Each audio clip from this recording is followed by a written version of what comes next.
Salonika and welcome to a brand new show on Ahlul Bayt TV, Let's Talk Marriage, which is going to cover some very important topics for our viewers and for Muslims. There have been surveys done with regards to what members of the community feel are the most important subjects that need to be tackled in this day and age, and marriage has been one of the most requested topics that has come up. So inshallah we'll be running a program every Saturday night 8 p.m. British Summertime BST for the next few weeks to try to get to the heart of some of the issues of why it is hard to get married and why it is hard to stay married and what are the solutions that we can find. So tonight we have a panel discussion with three guests. We have Brother Ayman Diwani, who has been with Islamic Unity Society for over 10 years, sitting in the centre. We also have Brother Abbas Mirali on your far left, who has written books on, along with his wife, written books on marriage and child raising as well. And next to me is Said Fadl Bahrul Uloom, who's head of Imam Jawad Centre, alayhi salam, in London, and has also done a lot of community work. Assalamu alaikum, first of all. Thank you for again giving us your time. So I will start off with Abbas Mirali. Your books have been very successful in the community. Could you just give a little bit of your background and how these books came to be published? Okay, so very briefly, the two books that have been published, it's the first one that got published was The Heavenly Path from Marriage to Parenthood. And then the second one was Selecting a Spouse, The Heavenly Path. So it was a prequel. So slightly different order. But I think the way these books were born was we had just taken some time out, Shaheen and myself, and we'd gone to Qom for a bit of a career break. And over there, when we were expecting our first child, we were searching for work or a combination of works that will help us through like a step-by-step process. So really it started off as just work that we'd done for ourselves, my wife and I, Shaheen and I, and then we had given this work to the World Federation. They took it on and then they saw the value in it, and then Shaheen, who was really the backbone behind these books, really took it on and just let it, and nature took its course really. I know that it's been very useful, and I know that people recommend these books a lot, and inshallah we'll be referring to them, and they'll be useful again for viewers who are watching as well. And also Brother Ayman al-Diwani, you've been with Islamic Unity Society for 10 years. And again, I mean, what's motivated you to tackle the subject of marriage? I believe that it was the Islamic Unity Society that set up this the survey. Correct, yeah. So we're a youth organisation, and I think a lot of our work, we have experience or we're speaking with the youth, and we get feedback in terms of what are the youth issues, what are the current topics of interest at the moment. So we did the survey that over 120 people filled out. And of that 120, we had 47% of which were raising the point of marriage being a topic of interest. So it obviously shows that there are people either thinking about marriage, maybe they're in relationships with marriage at the moment, and it's something that they want to discuss further or bring to the surface. Okay, thank you. And so, Father, you have been obviously on Ahlul Bayt TV for many subjects, and you are head of Imam Jawad Centre in North London, and you've done a lot of community work as well. And I know from previous programmes that you have quite a lot of useful insights into the community problems.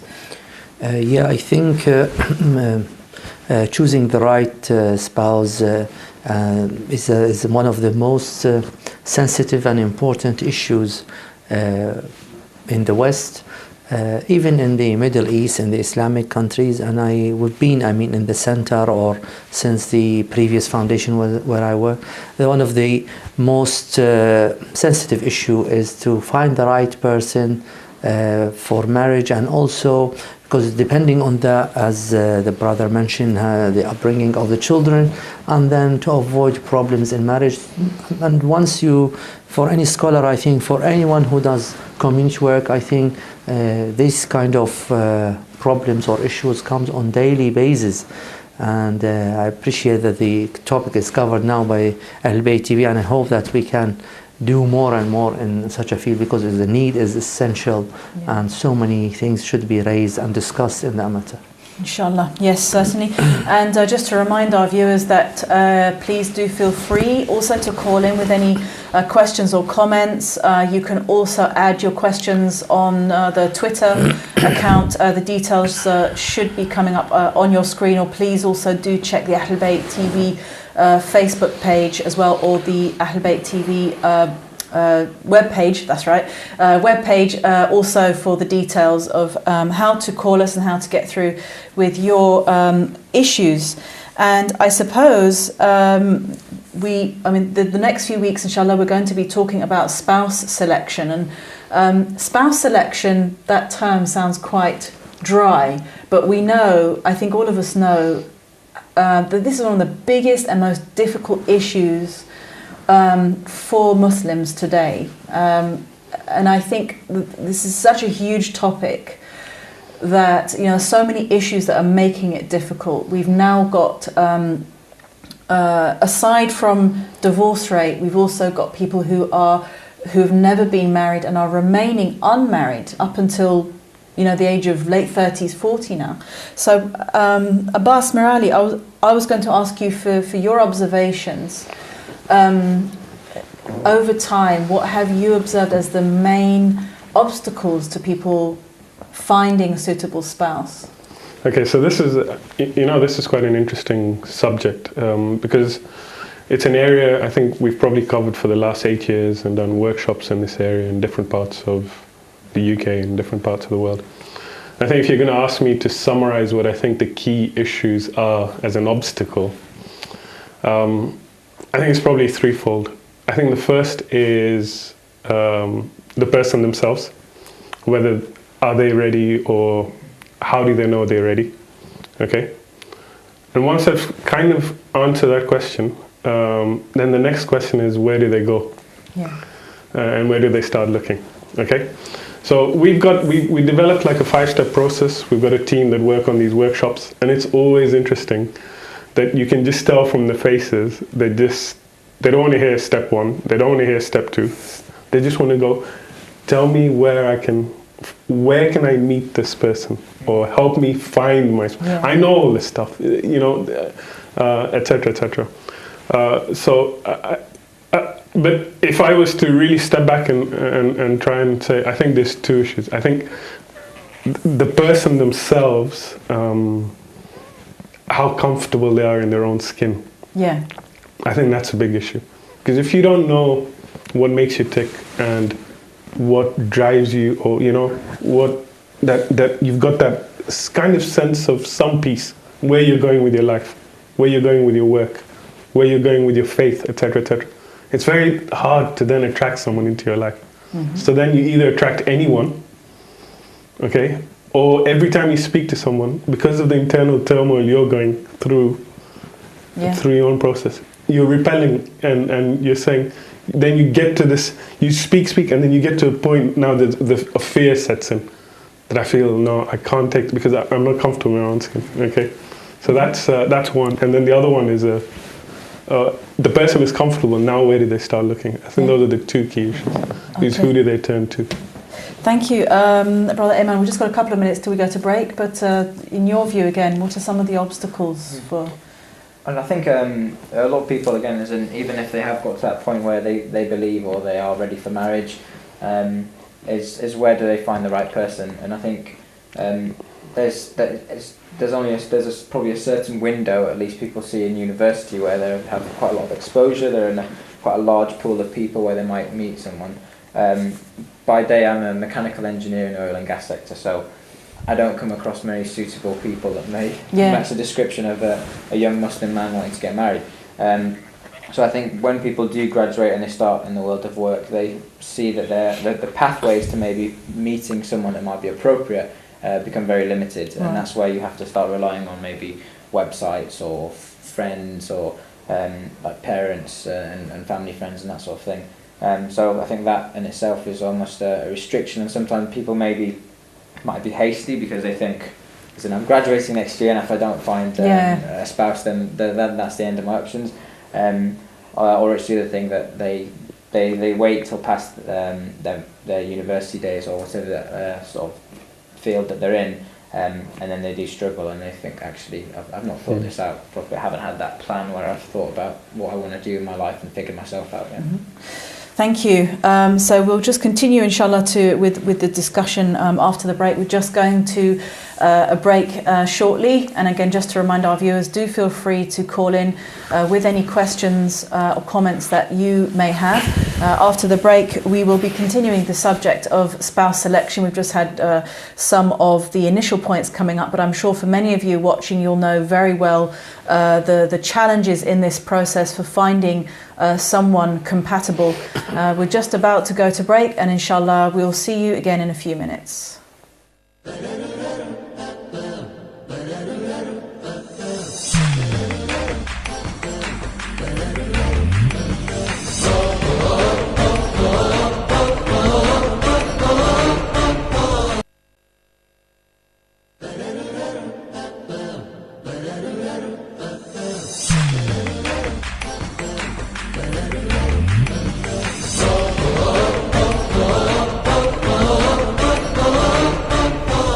Salonika, and welcome back to our programme Let's Talk Marriage, where in this show we're going to be talking about spouse selection and how we can go about finding a good spouse. I'm sure that many of the people watching this programme will have attended many gatherings and majalis where they have heard the narrations, the ahadith mentioned about selecting a pious person, someone for their character and someone who is practicing the deen.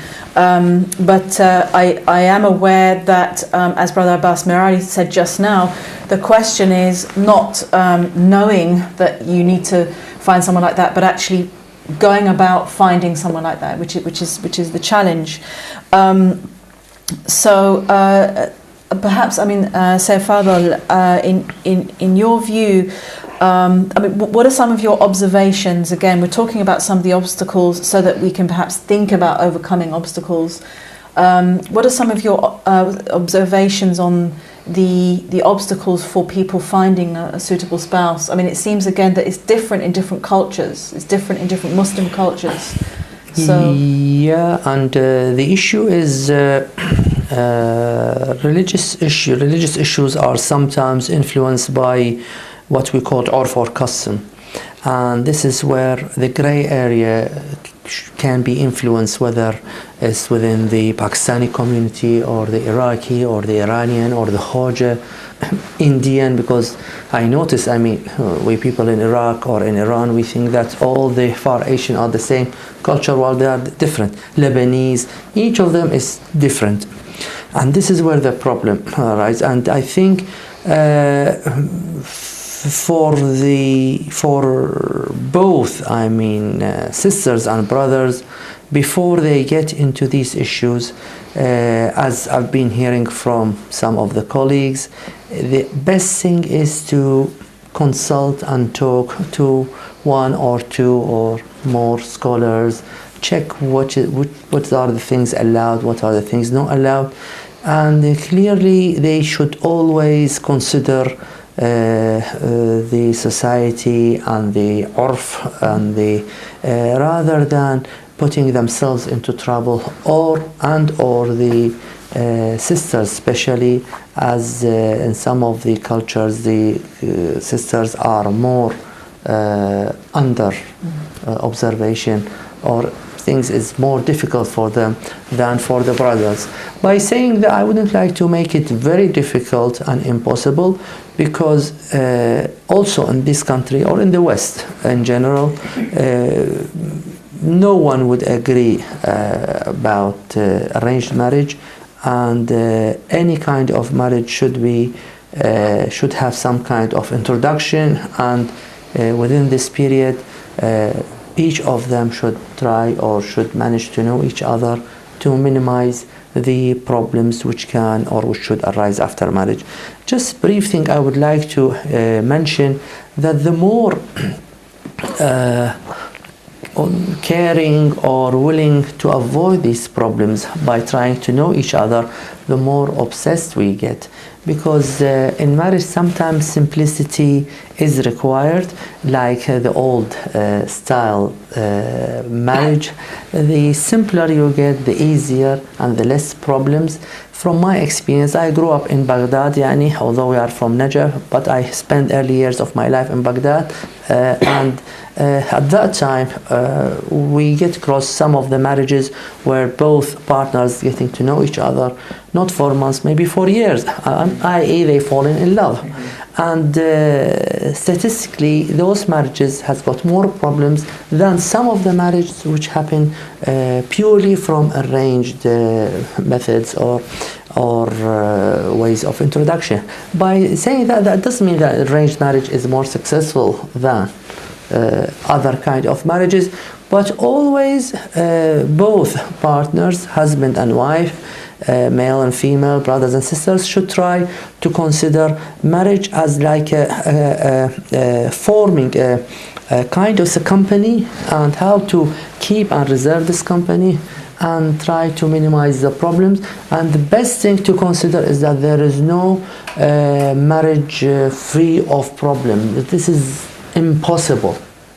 Impossible. And it's impossible to find someone that each of them falling in love and think that this is the fairy tale marriage. This is not applicable, and this is not the case in this life. Inshallah, in heaven, in Jannah, probably it is. Inshallah, or for a few people out there, but not for everyone. So, if I was just going to add to that, yes. if I may, and I think just as in from what I see a lot of the time, especially now, maybe with the youth, there is a huge amount of stress put on compatibility.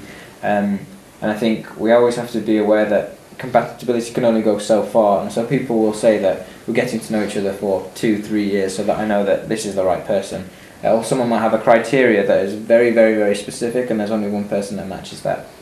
And I think that I see that, just not from just a personal perspective, but when people do have this general focus only on compatibility, they don't seem to want to think about the next steps after that. Sometimes people change, or that compatibility is not necessarily always going to stay there.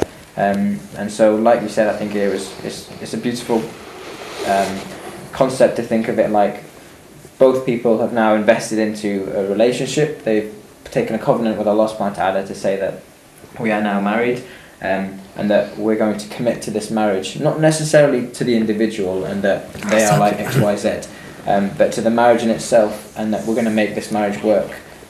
Because, unfortunately, maybe people are being so specific with what they're looking for, they're almost losing sight of the idea that their marriage is going to go on, and like I said, people may change, or your sort of requirements or criteria of a person will change as well. So I think that's quite an interesting area to explore as well. thank you. We just got a call on the line, so we're just going to take this one. Salonika. Alaikum salam, Sister Rebecca. My salams to Syed and Brother Abbas. I'm speaking from London. I try to help people, try to find the match. But the problem I'm going through at the moment is there are two problems. One problem is the youngsters at the age of 20, 23 coming up and saying, Auntie, please could you find a spouse for us? And they want somebody pious, somebody with hijab, but the parents are obstructing them. If Syed could answer that, and also the other problem we are having is the Pakistani community. They're not willing, the Syed girls cannot marry non-Syed boys. So how do we make that right as well? If Syed could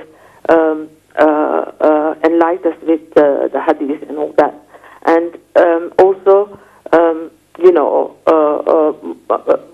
boys especially, and even the girls as well, they're looking for the money and, like materialistic things, Yeah. If Syed could enlighten that for us, please. Thank you. Thank you so much for calling in, and we can tackle some of these issues. So first of all, and I'm aware as well that this is something that does go on in the community, that young people feel that they're ready for marriage, you know, when they are about, like the caller was saying, 20 to 23, maybe even earlier. Sometimes you get people who are 18, 19, they say, I'm ready for marriage. But the parents are not supporting them. So the parents say, no, not until you've finished college, or, you know, not until you're 25, 26. And actually, you know, sometimes you notice that, okay, they finish college, they go through a lot of emotional difficulties because they feel they're ready for marriage. And then after college, it can be another few years before they find a spouse. So then they hit 30 and they still haven't found someone. So first of all, Sayyidina, as the caller wanted you to answer, what would your advice be in this? I mean, with regard to the parents, I mean, should we encourage parents to support their children? If the children say, I'm ready for marriage and can you help me find a spouse? Should the parents be supporting them through that? Or is it right to say, look, wait a few years, you know, until you finish? No, I think it's wrong and it's haram, in fact, to discourage children from getting married. And in this country, even other countries, but specifically in the West, I always been saying that we should encourage the children, the next generation to get married as early as possible. And the reason why is because they are all in colleges, universities, and we all know that in the West, everyone is allowed to have a partner, a girlfriend and or a boyfriend, while our children, because if they are religious and because of the haram issues, they are not allowed, and that probably by itself causes huge, tremendous pressure on them and may get them fall into performing haram issues. And this haram, the sin probably will be against the parent if they are preventing them from getting married. And I highly encourage every parent to encourage their children to get married as early as possible, even if they cannot, from financial point of view, which is something probably we need to talk about today or in another episode. Let them allow what we call aqd nikah, aqd qiran, whether it's daimi or munqati' or whatever it is, as long as it is halal, so at least for them to practice and experience the relationship. This is the best way of saving the children from falling into haram act. Number one. Number two, if they get into this relationship after reciting of aqd, and if they think the other one is not suitable for each other, we will notice, and this is from our experience in the foundation or in the center, because every day we're having so many of these problems. Most of our, in the last 2 years, in the last year and a half, I stopped getting any divorce cases because I don't have time for it. Every day we have this issue. So even if they decided that this is not the right partner and they got like talaq, or what we called in Iraqi fasakh al-khutuba or whatever, then we notice that they became more mature, and let's talk openly, their sexual frustration will be less and better, and the way of making decisions will be better, and the whole thing will be different. I highly urge, and I'm repeating this for the third time, because within our community it's so unfortunate. I had so many callers, men, women, they are seriously willing to get married. Unfortunately, their parents are preventing them, and their parents are mistaken, because I'm warning the parent. Once those children reach the age of 25, 28, then they will realize what they did, and after 30, 35, because everyone is willing to get married after 27, 28, they got lazy, especially the gentlemen, the brothers. For one reason or the other, which I wouldn't like to discuss here, they will choose an easy path. And for the sisters, either they go through depression or anxiety disorder or other problems. So early marriage and early marriage and early marriage is the best way to save our children. Okay. Thank you very much. And Brother Abbas Mirali as well. I mean, can you add to that? Or maybe I think Said's got a very good point about early marriage. The only thing I would caveat about an early marriage is we're looking at it from the spouses, now this is the other word, the children's point of view, okay? I think if you look at it from an adult's point of view, that's precisely the issue they're facing. They still see that person as a child. yeah. And I think that's the issue. So if I was now the child, it's my onus to show that I'm responsible. Because that's the fear of the parents. Right. Is this chap responsible or not? Okay. So I think that is the challenge, is how my parent, I can always see my child as a child. So how can I now show my parent I'm an adult? Yeah. Because that's the crux of the fear. Yeah. That this guy can stand on his own 2 feet. He's responsible. He doesn't leave the key at the front of the door anymore. He doesn't drive, and those are the kind of images they still have. So maybe this, this is the kind of things we would cover at much more depth of how to equalize a relationship with your parents. Okay. Okay. That's good, and that's actually it's good to help young people to realise, because they, as you say, you may have some. Well, I'm ready for marriage, but they're still leaving their clothes on the floor, and That's exactly not happy with the washing up. Yeah, but once they got married, things are going to be different. Once they feel that they're in charge. Plus, I think once. But the problem is they're not even given that opportunity to take that step. I think one of the most important steps is to simplify this the ceremony. Nowadays, the Iraqis has got their own, the Hoja has got their own. Thousands of pounds are spending, and most of the biggest reason for parents to refuse and reject that because they can't spend or they don't have the money. Now, I mean, alhamdulillah, with the let's talk about the Iraqis. They do the things according to the Iranian costume, which is what they call Sufrat al-Aqih. They bring a DJ, which is same as the Western thingy. They do the Iraqi henna, and then they do the honeymoon according to wherever they go to the Bahama. Then they do this, they do that. So many, everything from every culture, and each one of these things which I listed costs at least 1,000 to 2,000 pounds. So they end up spending 25 and then they don't want to take the risk because they think if the boy is going to change his mind, they will lose. And it happened to us because we used to have a small box to pay and to help those who are newly married, and after Aqd we pay the thing and they realize that they got divorced and so on and so forth. This has got probably a solution. Let's simplify the thing. Let's do small parties rather, and these kind of venues, and God knows how much each person, and these are all extra things. We should understand that every single day the boy and girl are in uni, they are going to be more frustrated, and they probably at some stage they should do haram. And we are all, we are pretending and trying to think that they are not. We got so many problems, unfortunately, they are not addressed in the centers. Masturbation, SSA, same-sex attraction, whatever it is, God knows what. So many things which I wouldn't like to talk now. And all of what we do is the ceremony through Muharram and Ramadan. Alhamdulillah, this is great. But this is not the biggest issue which we need to deal with. One of the biggest and the easiest solution is early marriage. At least they know what they are doing, and at least they don't perform haram. That's it. Thank you. We just got another caller on the line. We'll just take this call. Salonika. Hello, you still there? Salonika? I can hear it. I can't hear the caller actually. Yeah. Okay. Somebody just call back. If you could just call. We know that you're waiting there. We're just waiting for the. We're just wrapping up with the point before we take your call. I think they're just calling back. But another point that we are going to.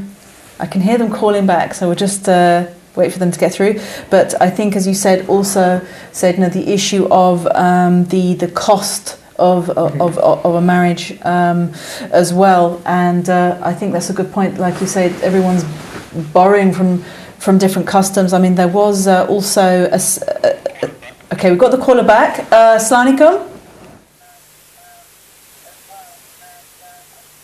I can't. Unfortunately, I can't hear you. Your voice isn't. Yeah, there must be something.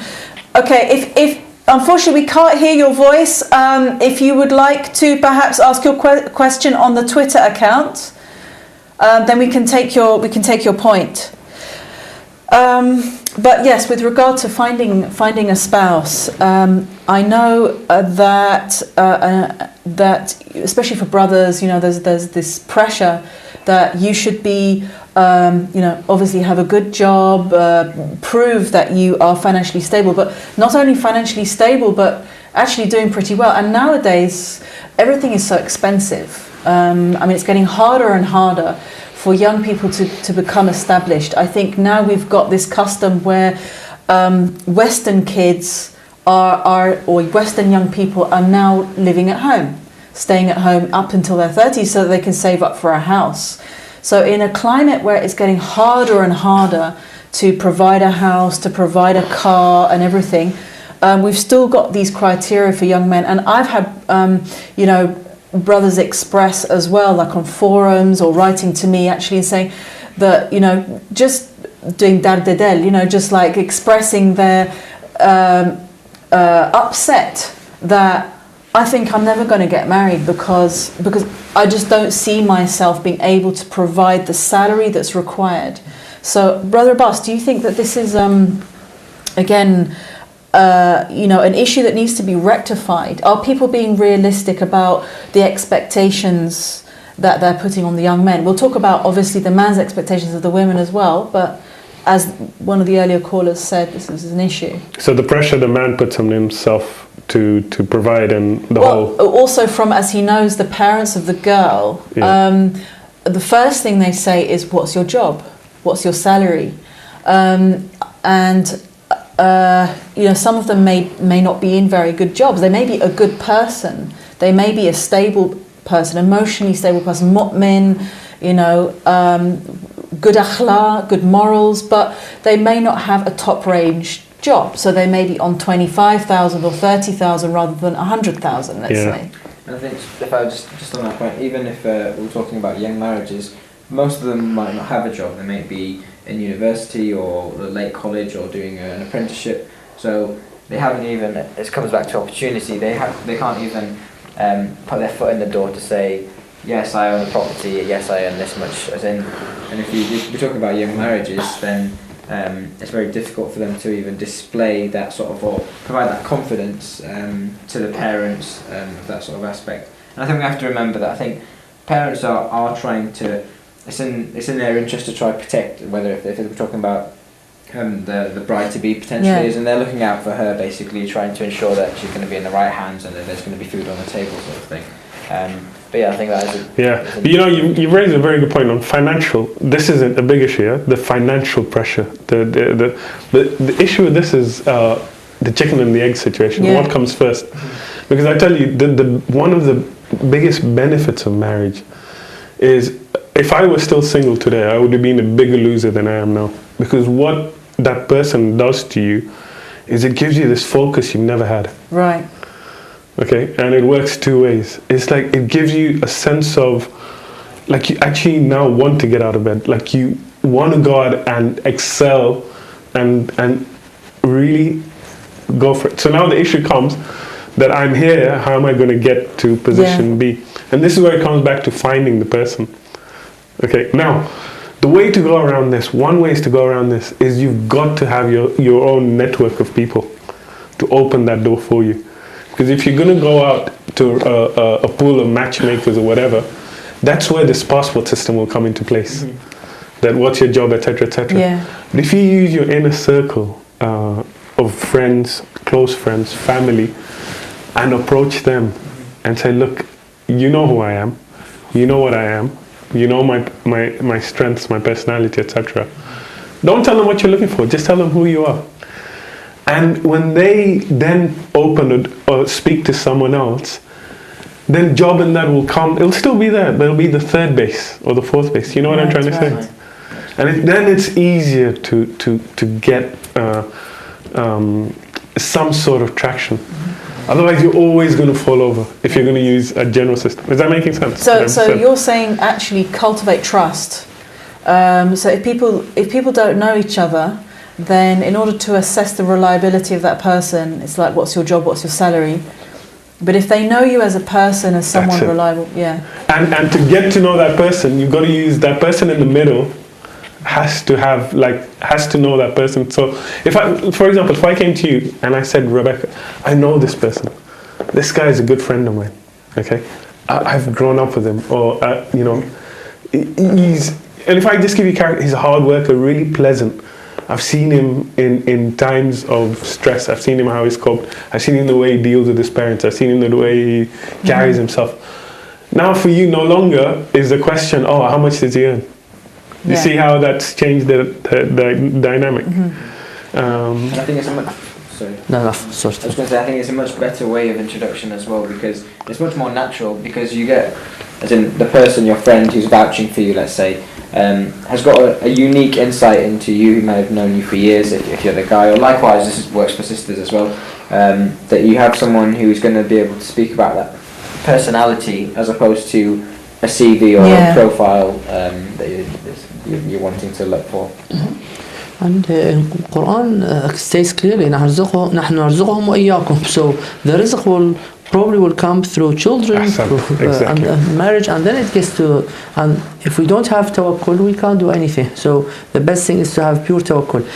Just before we, I'm sure that you probably will remember, but the sister asked about the Sayyid, non-Sayyid issue. We've just got a couple of minutes, but yes. Yeah, it's haram not to insist that Sayyid should get married to a Sayyid family, or we don't have such a thing in Islam.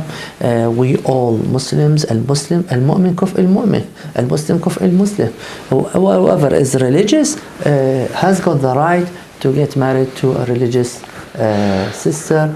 And just quickly, I want to mention that I had so many issues came to me about an Indian guy proposed to Iraqi girl, Pakistani proposed to whoever, and I would like to warn parents not to prevent these kind of marriages. We only hear, God knows, 500,000, 2 million, 1.5 million, depends on how we look at ourselves, whether the whole Muslim or the followers of Ahl Bayt or whatever. We don't have that much choice, and we shouldn't be upset after that if the children go and get married from God knows where. We shouldn't be that choosy. The important thing is that whoever is there is religious and know how to treat the other person. Thank you very much, and we're just going to go to break again. We'll be back in a few minutes, and again, please do feel free to call in with any questions or comments on the subject. Inshallah, we'll see you in a few minutes.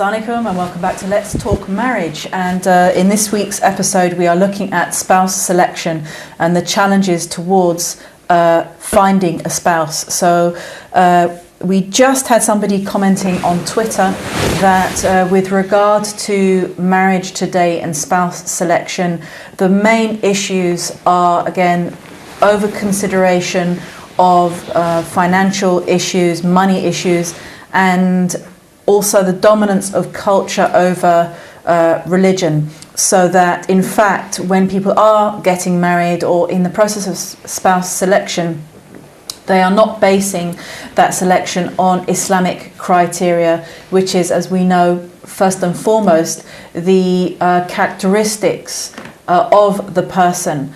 And the question was, since we are trying to find solutions, the question was, how can we reduce this? I think this is a good question. We know the problems. Brother Ayman, some suggestions on how we can get through to families and perhaps even the youth themselves, that we need to go back to Islamic criteria and not just follow culture because this is what everyone else is doing and they're going to talk if we don't follow what they're doing. Mm-hmm. Yeah, well, I think as in on the pulpit obviously has quite a big role there, and I think that's where maybe the youth are getting inspired, where they are being given direction in terms of what are the important aspects and sort of criteria that you should be looking for in a spouse. But maybe that message isn't necessarily translating going through into the parents who are more immersed in their traditions and the culture. So I think that obviously from the pulpit that there will be strong sort of opinions there, and at least that can influence the elder generation maybe. But I think, and it's similar to as in what Brother Abbas was saying about maybe when you're utilising your network, you have a stronger case for marriage when you do go propose. Yeah. And I think there are different pathways that you may naturally get to know someone. Drawing from my own personal experiences, as in I've been active with the IOS for a number of years, and as in I'm happy to try work for community projects and that sort of thing, but almost as a byproduct, which is unintentional. I got to know someone who was like-minded, working on the same sort of aspects that I work on, and Imam Hussein blood donation campaign in particular. And from that I got, again, a very decent and strong insight into an individual, because I was able to see how they problem solve, what things are important to them, and these are much more natural ways of getting to know someone, if you like. And I think that in itself meant that when I felt that I was ready for marriage, I already knew who would be suitable in terms of that person, and they already had quite a good idea of what I was like, so that maybe when the sister was going to ask, or now my wife, asked her parents or told her parents about myself, there was more meat to the bone, if you like, in terms of there's a bit more substance as opposed to just being a name. Yeah. I was going to say actually that if we're thinking about someone's personality, like you said, if you've got a network of friends, they're going to vouch for their friend. Yeah, he's a really good guy, he's really nice. But, or vice versa, But when we're looking at someone's personality, they might be different with their friends from how they are with the spouse. So it's not a complete guarantee, is it? I mean, I've known of cases where a sister has asked for a recommendation and she's been given that recommendation. Yes, good person, praised this, involved in this and that, but they turn out to have a very different personality, once they're inside the marriage. So it's not a complete guarantee, is it? No, you see, that's a very good point you've raised. Okay, so this is where you've got a very wide door. So what friends do is they kind of narrow it. Okay, they narrow that person is going to walk through that door. Ultimately, the onus is still on the person. So all they've done, and this is whoever does introductions, who works in this marriage field, will say, look, that process now you've got to go through. Okay, so there is skills on how you can do that within the system, and we discuss this in quite a lot of depth, because the biggest question that also comes up is, how do you know you found this person if you've only met them once, twice? And that's ultimately the question, that how can you actually make such a big decision from interaction without living with them, without working with them, or without traveling with them, which is the hadith that we hear of how you really get to know someone. So I think there is a way, if you want to, if that's your question, we can tackle that. So see, here it will go down to, when you meet the person, the phrase we always use here is, have a conversation and not an interview. Okay? Have a conversation, not an interview. When you're having that conversation, don't start asking questions about them.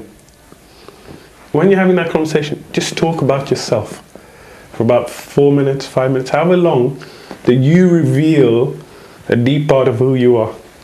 Okay, this is what's important to me, etc., etc. What you've then done, you've taken control of that conversation.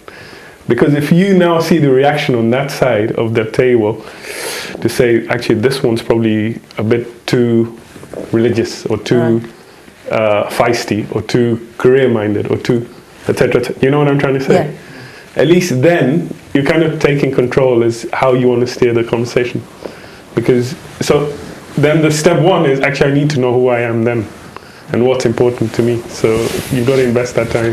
Is that making sense? I think we have to value, or everyone should value, if you've got to know someone, or you're in that period where you're maybe getting to know someone to see if they're appropriate, and the outcome is that they are not appropriate, so maybe they don't feel that you're the right match, then that's a good thing, because it means that you're not going into a marriage whereby someone isn't convinced or isn't comfortable, you should both have as a sort of you should be on the same page in terms of your interest in one another, because if that's out of balance, then that can be problematic, I imagine. But again, even if you have committed and you feel that from what you know, and there'll always be an unknown, as in, but when you do get into that marriage, then that's it. Like you've jumped into that boat, and now it's all about, okay, let's make this marriage work. It's not about well, actually, I thought your favourite colour was green and it turns out to be blue, the marriage has to end, as in make the marriage work and fix that, as opposed to trying to change it and get a new one.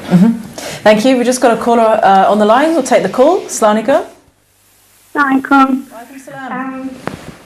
Yeah, so I just had a question about sort of the issue of finding a spouse, in particular on the sister side of things. Yeah. So the question is, how does a sister find a pious brother to marry who is suitable if she doesn't know anybody in the community to help her sort of direct her towards a suitable person or recommend anyone for her for this purpose? So if they've recently moved to the area or the country, they don't know anybody in the community, especially considering usually in our communities it's the brother who initiates things. So if the woman wants to get married, so the other way around, it's very difficult for her to do that if she doesn't know anybody to help her. And in particular for girls who are maybe in their mid/late 20s, where there is additional pressure on her to find a spouse as well, because older she gets, there's less sort of men out there looking to get married. So, just how do you sort of solve that problem?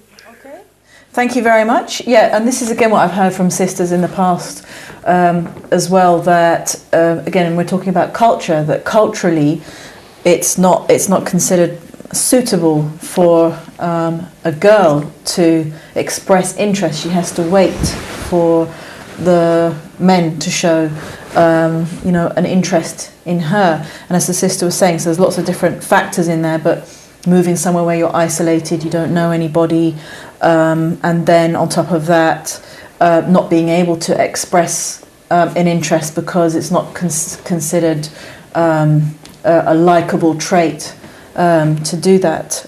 First of all, Sayyidina, your thoughts on that? Yeah, I mean, just to mention that it's something non-religious, because Quran showed us that Nabi Allah Shu'aib, he offered Nabi Allah Musa alayhi salam one of his daughters.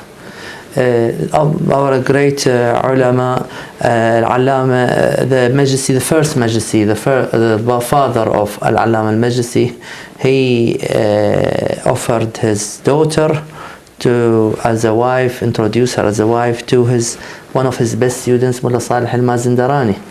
And that was one of the most successful marriage, because she became a grandmother of so many scholastic family, the family of Wahid, the family of Sahib al-Riyad, the family of Mazidarani, and the Majlisi, and Bahr al-Ulum, and the Burujurdi, and so on and so forth, because she was mujtahida, she was so religious.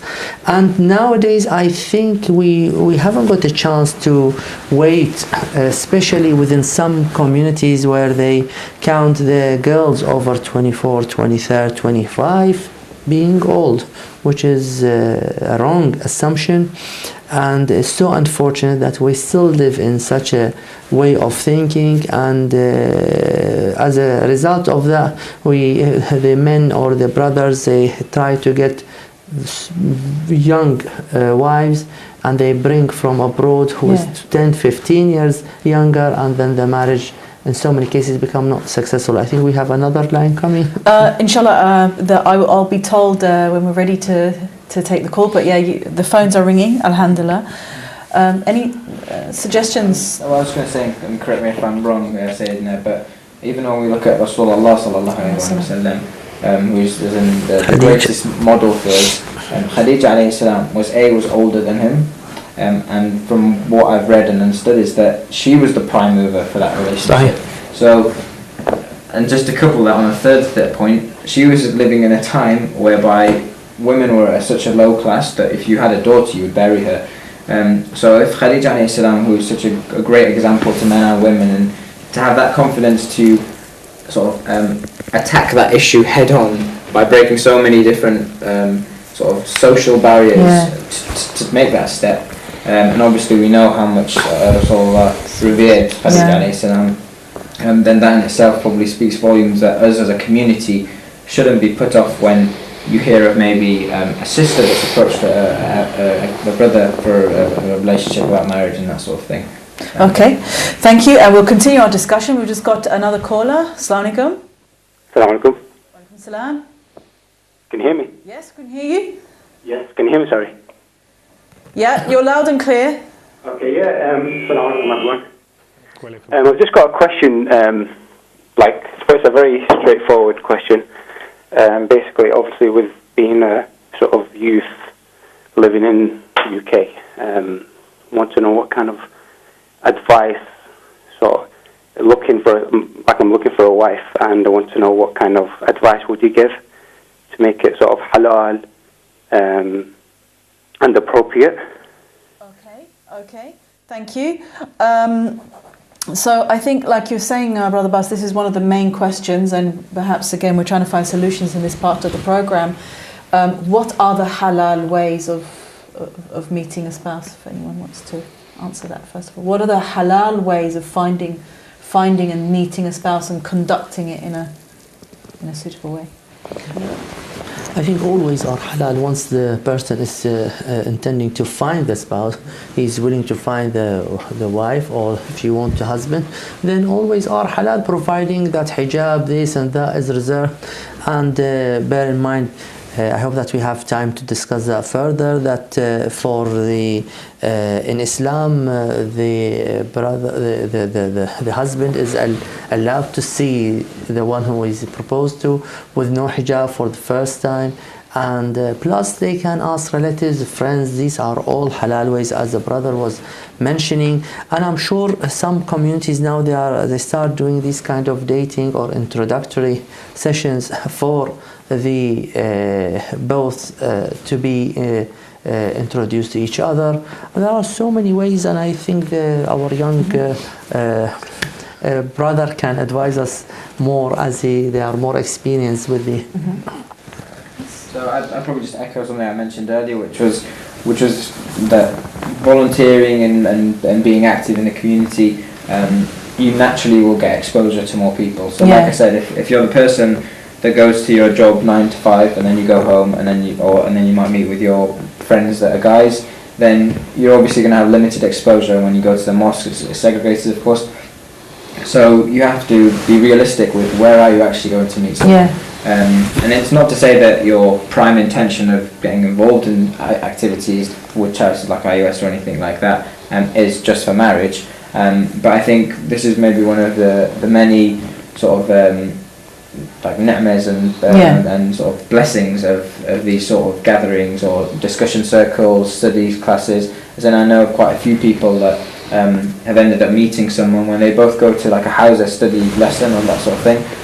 Because you know that you're with like-minded people. If you're both dedicating time out of your normal schedule for that sort of thing, then you're automatically going to be putting yourself with a pool of people that are already on a similar sort of page to yourself, and so I think that's one of the things that maybe I was lucky in the fact that by being involved in such volunteering activities, I was able to. So you basically need to make yourself known.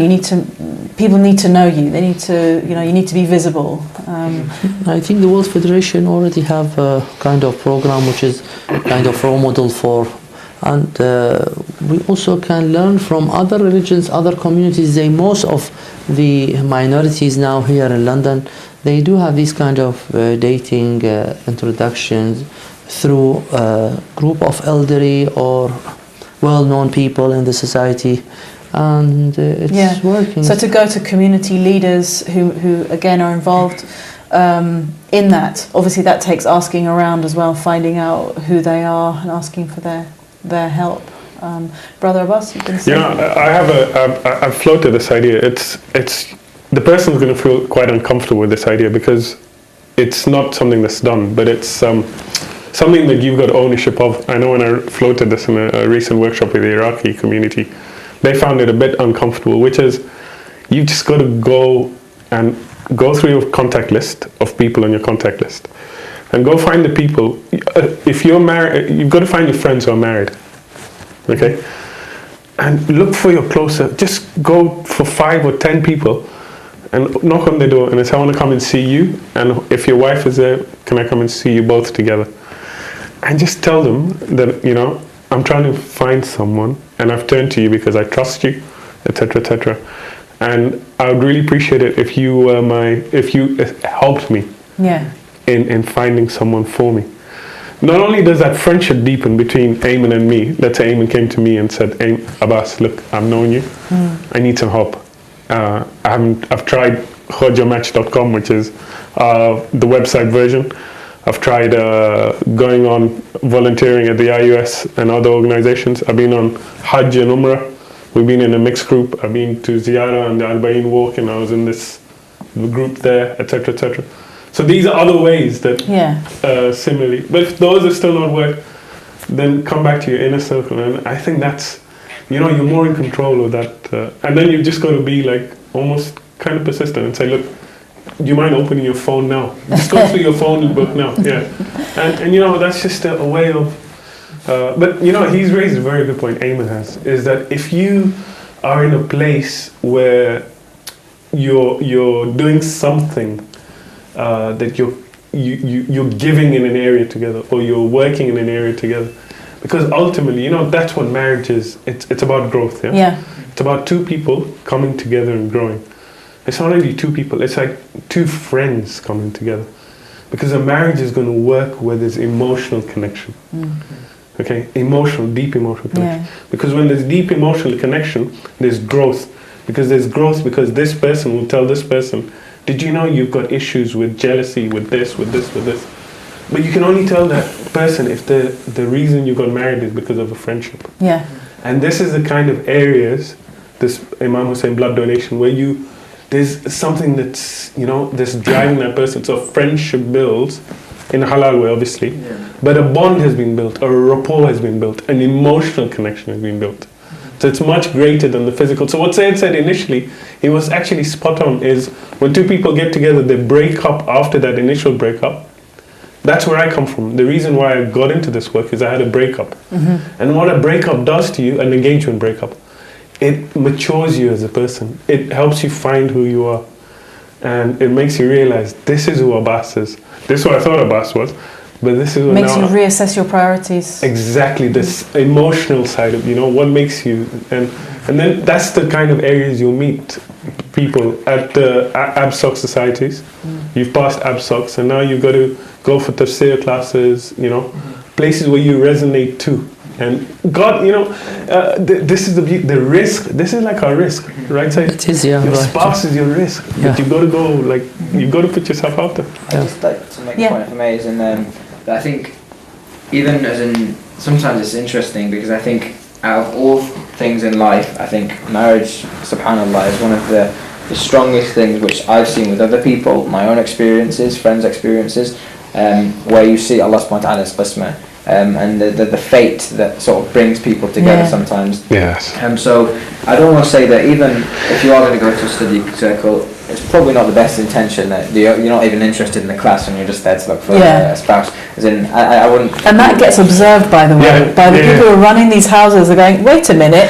Half of our students seem to be more interested in marriage than study. Because that person isn't authentic. It's clear. When you're not authentic, then naturally you won't attract authenticity. But if you're there, and you're there with your heart, it's only natural, then the secondary will come.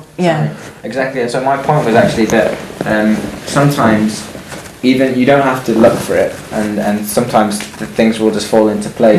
And I remember one of my friends actually was looking for a while to get married and was trying to be proactive and do certain different things, and then he gave up and he said, actually, I don't want to get married. And within that same year, he just happened to meet someone that was a very good match, and then they got married, and they'll be having a kid soon, inshallah.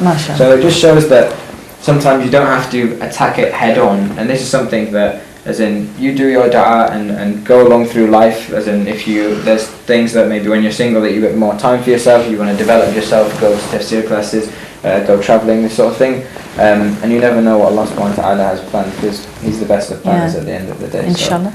We've just got one more minute, and I just wanted to a sort of 30-second suggestion in response to the sister who called in, who said she's very isolated. So we've got Shia who are literally just like the only person in their town or something. If she's in London, there are so many mosque societies, Imam Barga. If she's outside, she can go to the closest she can.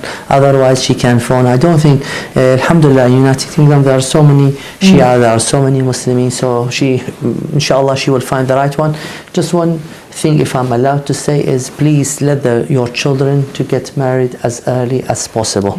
Marriage is the only and the best solution for the problems, and give them a chance, even if don't be afraid. Some parents, some mothers are afraid that they may get divorced or whatever. No, this is maturity, this experience, because in this country we are surrounded by people who has got partners, so we shouldn't prevent our children from having the halal way of getting a relationship, which is marriage and marriage only. Thank you very much, everyone, and to our viewers, inshallah this will be continuing over the next few Saturdays, same time, 8 p.m. BST. Inshallah, we'll see you the week after next. Abdul Rauf is presenting next week, inshallah. Assalamu alaikum.